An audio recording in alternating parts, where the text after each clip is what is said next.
বাংলাদেশের প্রধান উপদেষ্টা অধ্যাপক ডক্টর মোহাম্মদ ইউনূস কানাডার প্রধানমন্ত্রী জাস্টিন ট্রুডোর সঙ্গে সৌজন্য সাক্ষাৎ করেছেন। সাক্ষাৎকালে বাংলাদেশি শিক্ষার্থীদের আরও ভিসা দিতে জাস্টিন ট্রুডোকে অনুরোধ জানিয়েছেন ডক্টর মোহাম্মদ ইউনূস।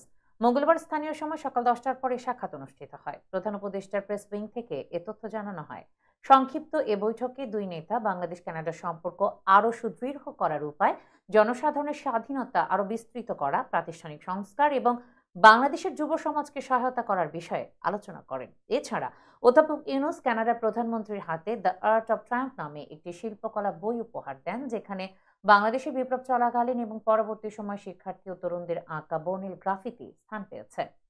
শেখ হাসিনার নেতৃত্বে আগের শাসন ব্যবস্থা দেশের প্রতিষ্ঠানগুলো কিভাবে ধ্বংস করেছিল বৈঠকে ডক্টর ইউনূস তা তুলে ধরেন। তিনি বাংলাদেশের প্রতি কানাডার বন্ধুত্ব এবং অন্তর্বর্তী সরকারের প্রতি কানাডা সরকারের সমর্থনের জন্য প্রশংসা করেন। পরে ট্রুডো অধ্যাপক ইউনূসের নেতৃত্বের প্রশংসা করেন এবং বাংলাদেশের প্রাতিষ্ঠানিক সংস্কারের ক্ষেত্রে সহযোগিতার আশ্বাস